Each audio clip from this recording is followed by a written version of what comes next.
1 से कक्षा तक महाभारत की कहानियां जो जीवन सिखाती हैं।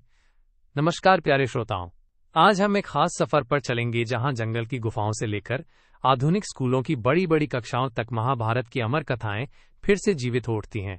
इस कहानी के मुख्य पात्र हैं हमारे शिक्षक, जो बच्चों को सिर्फ किताबों का ज्ञान नहीं बल्कि जीवन की सच्चाइयां समझाते हैं।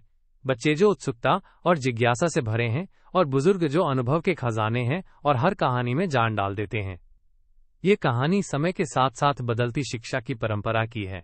कभी वेदों और उपनिषदों की तरह महाभारत की कहानियां आश्रमों में सुनाई जाती थीं, जहां ऋषि मुनि और उनके शिष्य जीवन के मूल्यों को समझते थे।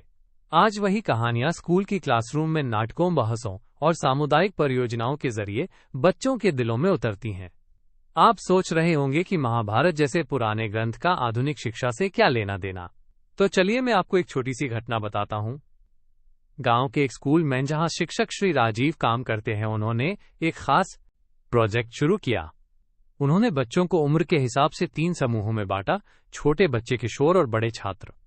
छोटे बच्चों को महाभारत की कहानियों को चित्रों में बदलने को कहा गया ताकि वे सरलता से समझ सकें कि धर्म और कर्तव्य क्या होते हैं। किशोरों को पात्रों की भूमिका निभाने को दिया गया, कभी अर्जुन तो कभी द्रौपदी और कभी युधिष्ठिर। इसके बाद बड़े छात्र महाभारत के नीतिगत पहलुओं पर बहस करते। क्या युद्ध सही था? राजा को क्या क्या करना चाहिए था? इस प्रक्रिया में न केवल बच्चे महाभारत के पात्रों और घटनाओं को समझ पाए, बल्कि वे अपने समाज और परिवार में भी सही और गलत की पहचान करने लगे। बुजुर्ग भी इस कार्यक्रम का हिस्सा बने। वे अपने अनुभव बच्चों से साझा करते, जैसे कि कैसे वे बचपन में अपने दादा दादी से सुनते थे कि महाभारत सिर्फ एक कहानी नहीं बल्कि जीवन की शिक्षा है। एक दिन स्कूल ने एक सामुदायिक सेवा परियोजना भी शुरू की। बच्चों ने मिलकर अपने गांव के पेड़ों की रक्षा करने और सफाई अभियान चलाने का निर्णय लिया। उन्होंने समझा कि जैसे महाभारत में धर्म और न्याय की रक्षा की जाती है, वैसे ही हमें अपने पर्यावरण और समाज की रक्षा भी करनी चाहिए। इस तरह महाभारत की कहानियां सिर्फ इतिहास का हिस्सा नहीं रह गईं, बल्कि वे पाठशाला के बाहर भी बच्चों के जीवन में उतर गईं।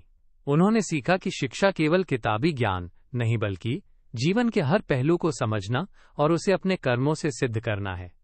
तो दोस्तों, यह थी हमारी आज की कहानी, कैसे जंगल की कहानियां ऋषि मुनियों के आश्रमों से निकलकर आज के स्कूलों की कक्षाओं में एक नई जिंदगी पा रही हैं। महाभारत की ये कहानियां आज भी उतनी ही प्रासंगिक हैं जितनी हजारों साल पहले थीं। आशा है आपको ये कहानी पसंद आई होगी। अगली बार फिर मिलेंगे एक नई कथा के साथ। तब तक के लिए नमस्कार और सुनते रहिए महाभारत, कालजयी कथाएं बच्चों और बड़ों के लिए।